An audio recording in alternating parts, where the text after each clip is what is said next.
Great. So the last part that we're going to look at on graphing is the period changes. So each day, I've tried to kind of explain what the connection is with sound.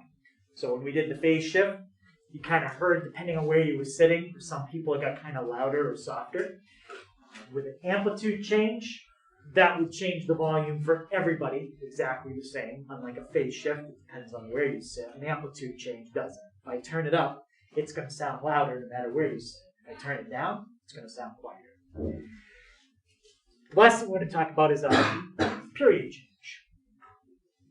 So period change is when we stretch or compress the graph. But we've already done stretching and compressing vertically. This is going to be stretching or compressing horizontally. And period change, I'm just going to do it like this. Period change has the form sine or cosine, and then in parentheses, it's a number times x. All right? So we've done x plus a number inside. We've done plus a number outside. We've done multiplying by a number in front. The last thing is multiplying by a number inside. Okay. So those are all examples of what we call period changes. Now, before we look at how the period is going to change, we have to know what the period is before we change it. So here's a graph of sine. Starts at 0. And how long do you have to travel before you get to the end of this cycle, and then it'll start repeating? 360 degrees, which in radians is 2 pi. So every problem we've studied this week, every homework problem, every example in class, has had a period length from 0 to 2 pi, because we haven't done any stretching or compressing horizontally. So let's, on the calculator, I'm going to graph sine 4x. And I want to see what that looks like. Okay, so I'll do sine x, and then I'll do sine 4x. What do you think is going to happen? Do you think the 4 is going to make the graph stretch out? Or do you think it's going to make it compress? I'm going to make it way longer. So it's going to look more like this? Yeah. So it's going to stretch it out? All right, well, let's try it. Let's see what happens. Okay, that's the original, which has a period length from 0 to 2 pi. And what happened? It compressed. So I'm going to write it down in a little bit. But the bigger you make this number, the more and more compressed it gets. This 4 compresses it 4 times as much. So I can show you that if I just take this picture. All right, so look at that picture. And from here to here, that's one cycle of the blue wave. Okay? It goes up, goes down, and goes back up. Let's count how many cycles we have of the red one. So we got 1, we got 2, 3, 4. So by compressing it 4 times as much, you get 4 times as many cycles as you had before in the same space. If you wanted to stretch it, you'd have to put in a number that's less than 1, right? Like 0.5. So here's the original. And since I put a number in front of x that's less than 1, it's going to cause the wave to stretch out. It's longer. Okay, 0.5, if you think of it as a fraction, is 1/2. What the 0.5 actually does is it doubles the length of it. It makes it twice as big. Any question on the idea of what that number in front is doing? Stretching and compressing horizontally.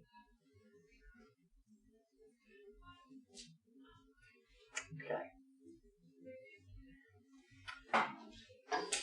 So when we do a period change, the graph is going to be stretched or compressed along the x-axis.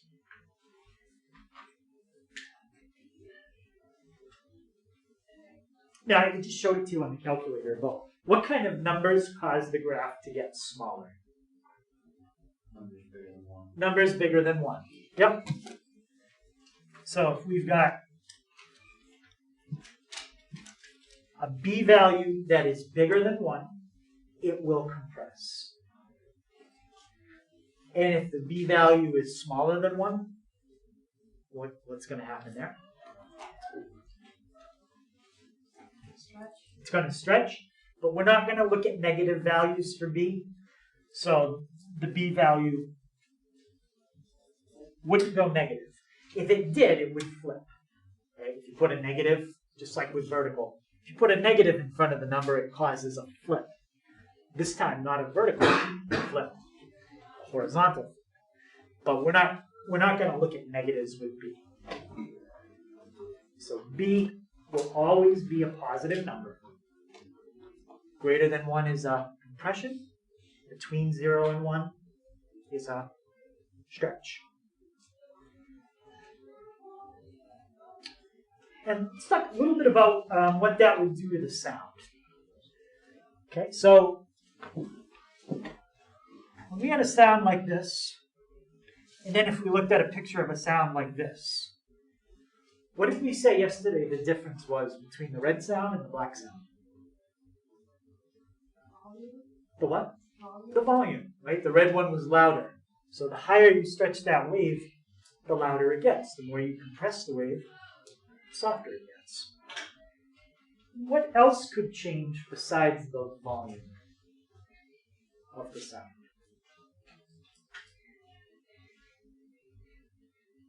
Yep. We could also change the pitch. And that's what stretching and compressing horizontally is. It will change the pitch. So let's look at a couple examples of that. All right.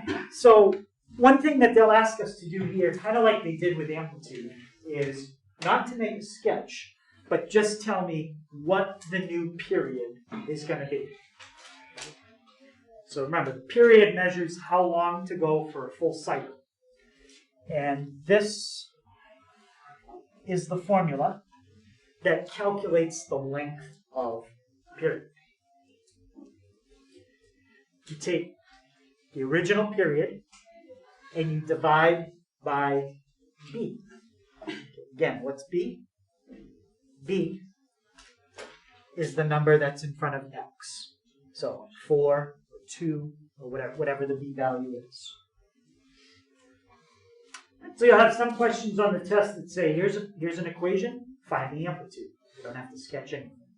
Or, here's an equation, find the period. And that's the formula that you want to use. 2 pi divided by b. Okay, let's try it. So the numerator never changes. It's always 2 pi. But the denominator changes depending on the number that's in front of x. So what is my b value in this example? 2. So when we simplify that, what do we get? T equals pi. We get a period of pi. Now, what's the original period if we hadn't modified it? 2 pi. And what did we get? Pi. Is this a smaller number or a bigger number? It's smaller. So by putting this 2 in front, it caused the graph to compress and it shrunk the period. It means it oscillates faster. The bigger you make this number, the more and more and more it compresses. So this is half as big as the original period. Right, let's try this one. Cosine 5x. Yeah. I have a question. Okay, so if it's a negative, you said it's going to flip it. Yeah, we're not going to do that. But would it would. make your like your answer, would it make the answer get bigger still, or would it still get smaller? So as far as finding the period, if you do this problem, I'm not going to put equals, or you did this problem, you'd get exactly the same answer for the period. Okay. The negative wouldn't make a difference about the stretching or compressing. Alright. The negative causes a flip. But both of these have the same period. What's going to be the period of cosine 5x?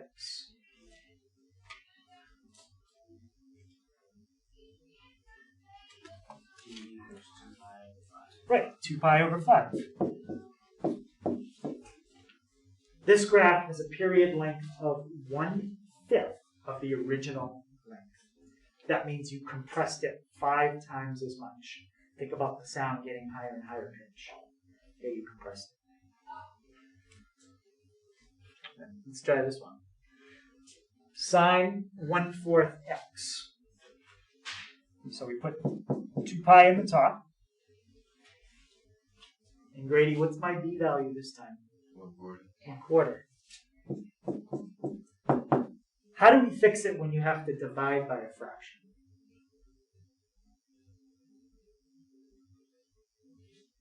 We don't want to leave it as 2 pi over 1/4. We want to do that out. Would you put it in a decimal? Even if we left it as a decimal, we don't want to leave a decimal in the bottom. Yep. Put 2 pi over 1, Okay. and then flip 4 over 1 and multiply. And multiply. So remember, when you have to divide by a fraction, you flip what's in the bottom and you change to multiplication.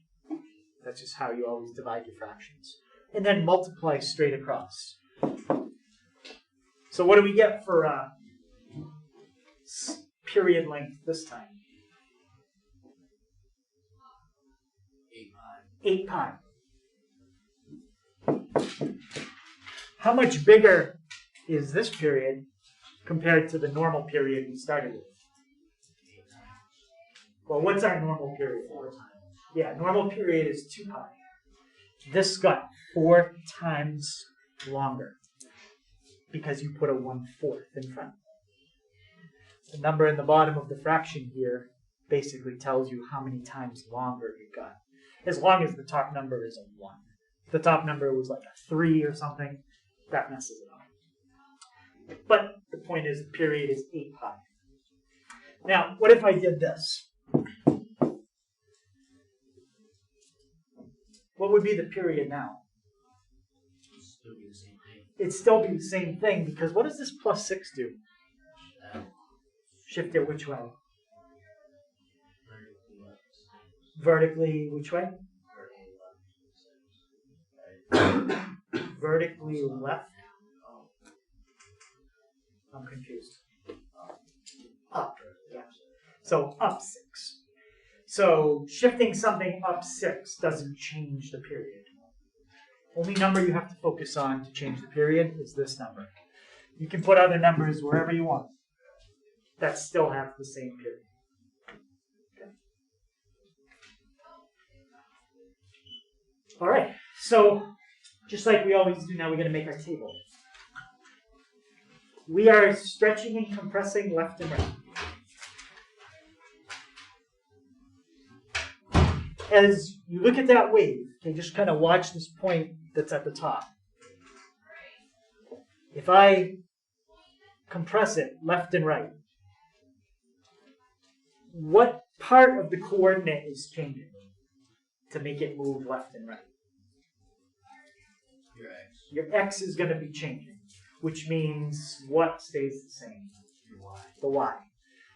When you stretch and compress left and right, all that happens is things move left and right. So the y values are staying exactly the same the whole time. So we can copy those down from the original table from Monday.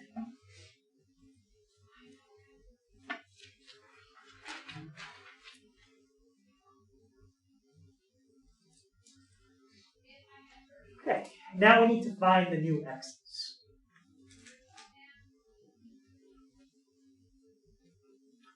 what I'm going to do is I'm going to draw a graph like this. So we had something like that. And where does that graph start? Starts at 0. Okay. Let me compress it. Where does it start now? Still at 0. Still starts at 0. Let me stretch it. It still starts at 0. So the point is, no matter how you stretch or compress it, it's always going to start at 0. So that's always going to be your first x value for every problem we do today. The first x value is always 0. Once we know the first one, which is always 0, now we're going to find where it ends. Yeah? Can you just go up a little bit?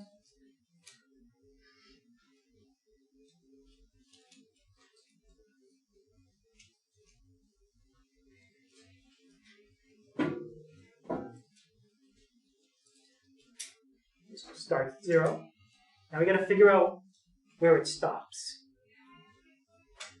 Let me stretch and compress that graph on the other page, and I want you to tell me if it looks like it stops at the same spot. And let me just draw it for one cycle. Okay, so there's one cycle. If I compress it, does it stop at the same spot that it did before I compressed it? Pretty much. So, like this time, you agree it stops right there? Yeah. Okay. So if I stretch it, does it still stop right there? No. No.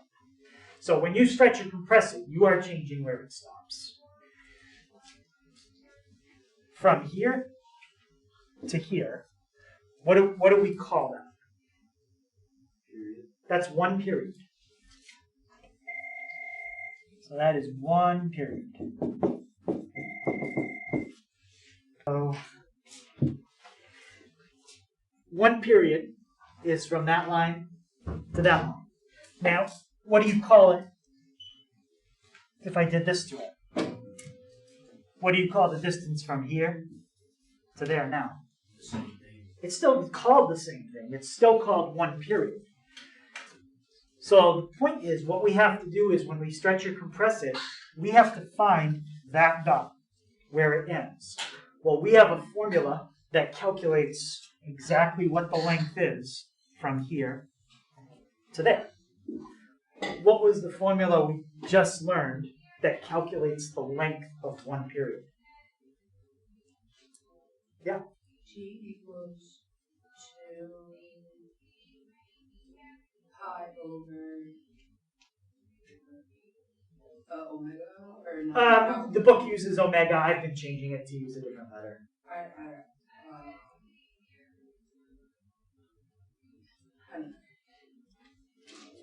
Yeah.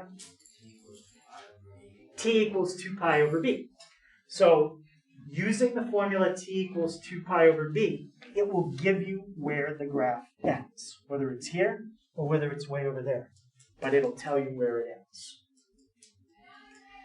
So use that formula to find where your graph ends. Now, once you do steps A and B, you're partway there to getting your 5 points. Okay? You've got where the graph starts, and you've got where the graph stops. What do we know about the 5 points? We've mentioned it a couple times. We know something about their spacing when we use them. They're evenly spaced. They're all evenly spaced. So if you know the first point and the fifth point, what one do you think you could find from those two if they're all evenly spaced? The third point, you could get the one right in the middle. And how do you get something in the middle of two other things? Yeah, basically average them. If you take your first one and your fifth one and you average them together, you'll get the one that's in the middle. That's the third one. And then once you have the third one, what do you think you could do with the first one and the third one to get the second one? You could do the same thing. Average the first and the third, and it'll give you the second, which is exactly in the middle of those two, because we have to keep everything equally spaced. And finding an average will do that.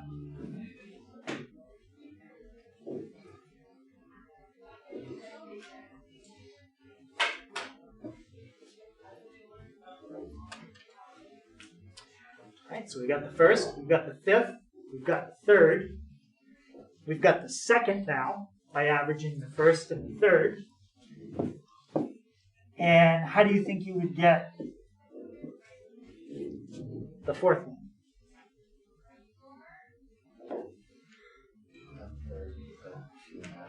Yeah. The fifth one, or the fourth one, sorry, is going to be the average of the third and the fifth. So really, it's all averaging. Once you find the beginning and the end, we average to get everything else. Now, there are other ways to do it besides averaging. Is averaging always the best way to do it? No, there's better ways depending on what your values are. But I'm not going to show you two different ways to do it. I'm going to show you one way, and this way will be very good for some types of numbers. For other ones it won't. But if I start to show you more than one way to do it, sometimes it gets confusing. So that's how we'll do it.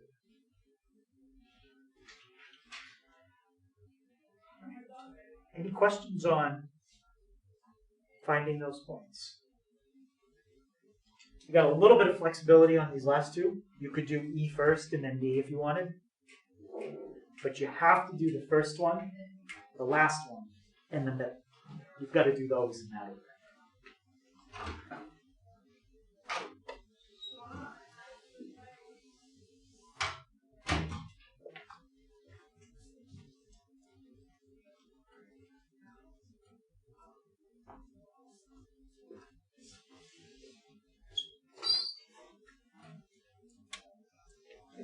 Anybody still copying down those last couple points?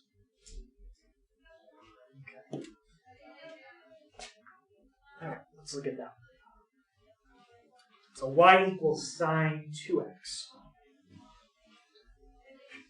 All right, now we know all the transformations. We learned all four. On the test, I am not going to tell you which type it is. You're just going to have to look at that and figure out what type it is. So out of the four that we've learned, what kind of transformation is that? So vertical period. Vertical stretch it is when you multiply, like this problem, but it's when the number is in front. Oh, it's horizontal stretch. This is a horizontal stretch, and we also call that a period change. Yep, changes the cycle. Okay, so we know it's a period change. First thing we should do is write down the column that is not affected by a period change. What values do not change? Y. Yeah, the y's are going to stay the same when you stretch and compress horizontally. Ryan, what are my y values? 0, 1, 0, negative 1, 0. Okay, so 5 points for those, right? There's your y values. All right, now we're going to put in our x values. Well, the first x value, you never have to think about. We said that that one is always what? 0. No matter how you stretch or compress 0, it still starts at 0. So we know where it starts. What's the next thing we want to figure out? The fifth. We want to know where it stops.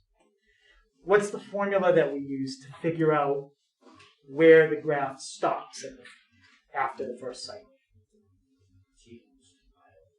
Yep. So t equals 2 pi over and 2.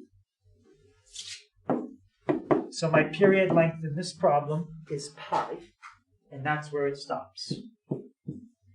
Now we've got the start and the stop. Next thing we want to get is the middle. 45. Well, if we were doing it in degrees, this would be 0, this would be 180, 90. 90 would be in the middle, which in radians is pi over 2. So if you take 0 and pi, remember how to average them, you add two things together and you divide by 2. 0 plus pi is pi, divided by 2 is pi over 2. How about the second one? What's the average of 0 and pi over 2? Pi over 4. Take 0, pi over 2, you have to add them together, and then divide by 2. Well, divide by 2 just means to take half of it. So if you want to average two numbers, add them up and then take half. 0 plus pi over 2 is just pi over 2. And then when you take half of pi over 2, you get pi over 4. Now, this one. You have to average the third and the fifth. What's the denominator on the fifth one? Yeah? 1. Denominator is 1. And to average, we have to add two things up and then divide by 2.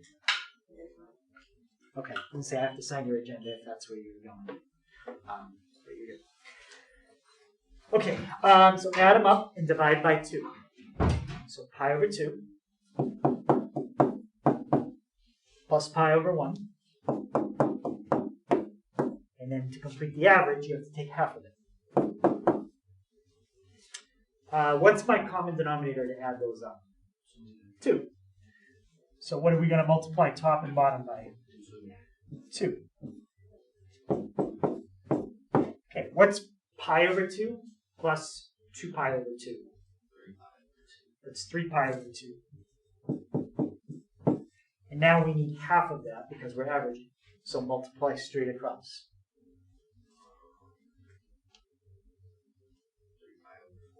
3 pi over 4. It doesn't look like there's a pattern with those x values, but there is.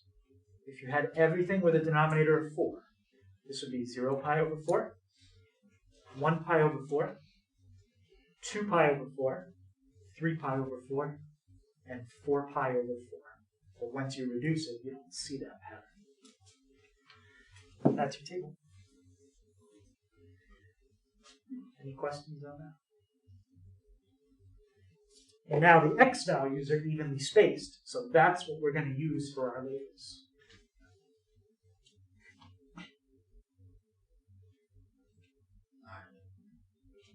It would be easier to see if these were evenly spaced if you did degrees. That's 0, 45, 90, 135, 180. They're all 45 apart. Let's set up our graph. You're all set with that, Kevin? Yep, just put it right on my desk.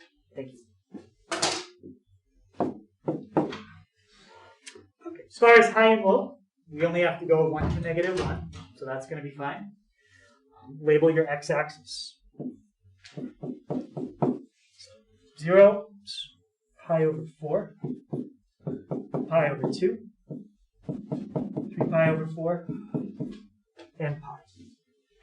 Because we're changing the scale, a lot of our sketches are going to look the same today. Even if I stretch something out to be 20 times as big, I'm not going to draw it 20 times as big. I don't have that much paper. So I'm going to change my scale. Okay, so 0, 0, pi over 4, 1, 0, negative 1, and 0. So compared to the original, did that graph stretch or compress?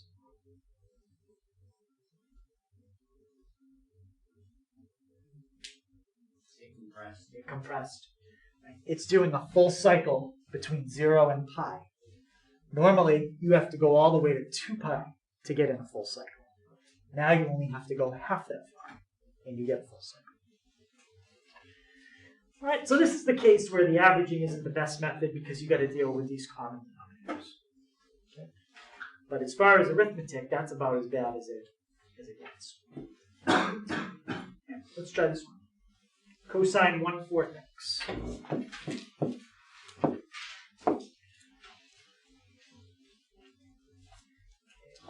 So Jenna, what out of the 4 transformations we've done, which one is that?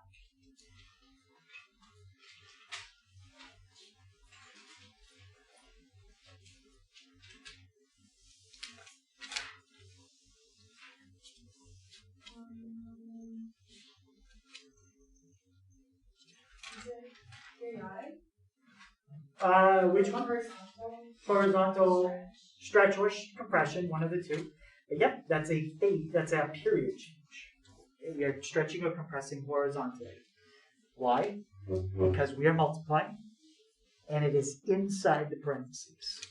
Multiplying is always a stretch or compression. If it's inside, it's horizontal. If it's outside, it's vertical. All right. So Curtis, what column stays the same here? Y. And what are my Y values? 1, 0, -1, 0, 1. Okay. Now we need to find the new x's. Tyler, what's my first x value? 0. It's always 0. Is it always 0 for every single type of problem that you could study with this stuff? No. For the kind that we're doing, yes. First one is 0. And now we need to find where it ends. Jackson, what's the formula that tells me where it ends? T equals 2 pi over b. So 2 pi over b. We just did this problem 1/4. at the beginning. Well, yeah, what's 2 pi divided by 1/4? That came out to 8 pi. We already did that. So that's actually a nice number for where it ends, because let's do the averaging and watch what happens. What's halfway between 0 and 8 pi? 4 pi. And halfway between 0 and 4? You get 2 pi. And halfway between 4 and 8? 6 pi. So this is one where the averaging works out really nice, because you don't have any fractions. And that's it. That's your table.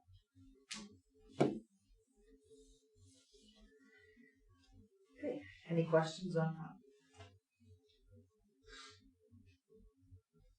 And the pattern there is obviously pretty easy to see. It's just going up by 2 pi each time. Now, what happened here? Did this stretch or compress it? Yeah, it stretched it a lot. Normally, you only had to go to 2 pi to get a full cycle. Now you have to go 4 times as far. Am I going to draw it 4 times as big? No. I'm going to change my scale. So I'm going to have each tick mark represent 2 pi units. So this will be 0, 2 pi, 4 pi, 6 pi, 8 pi. And now your sketch is going to look just like all the other ones we've done all week. 1, 0, -1, 0, and 1.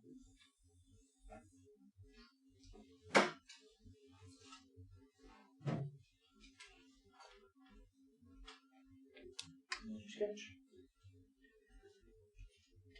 Changing your scale is kind of like changing the window on the graphing calculator. We've zoomed out enough so we can see what we're looking at. Okay. Any question on that?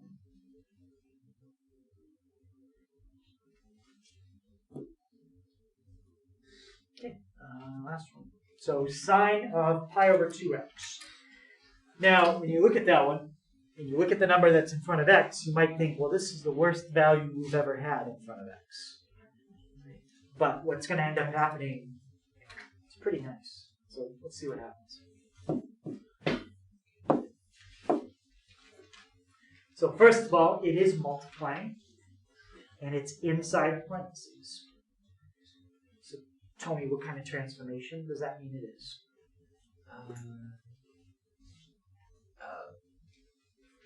Vertical stretch.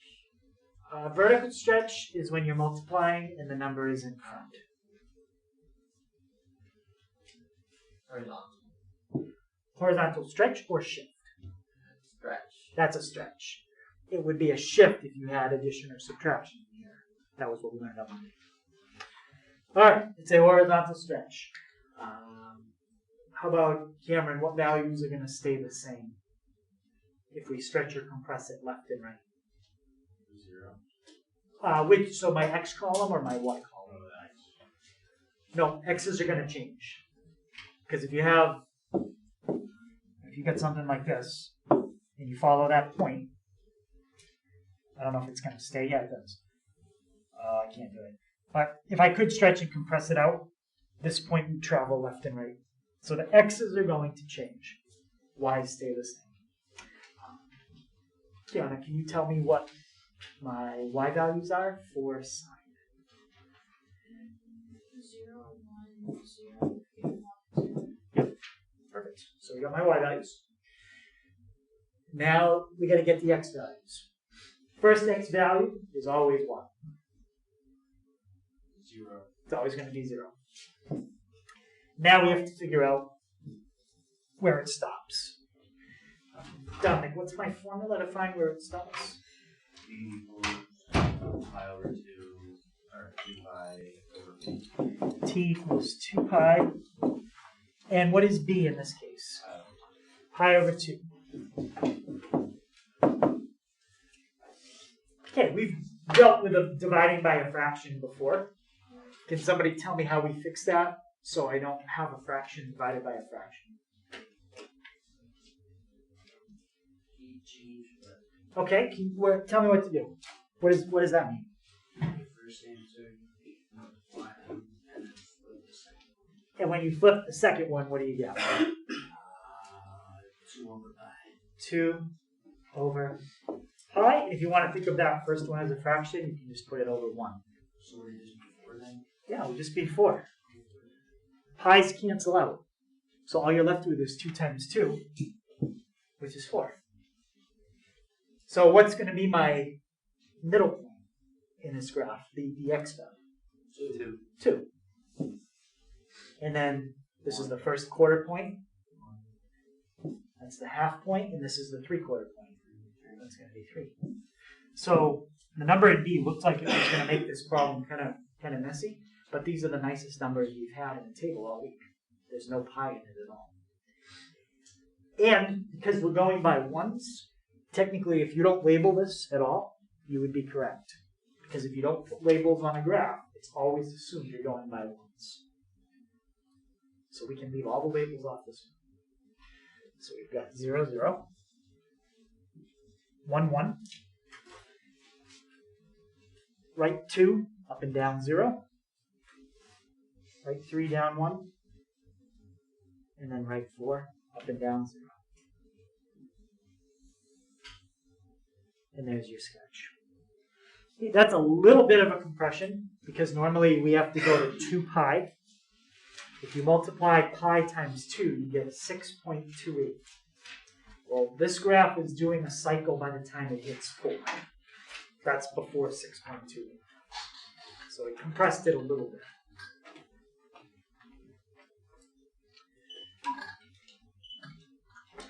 Any questions on that?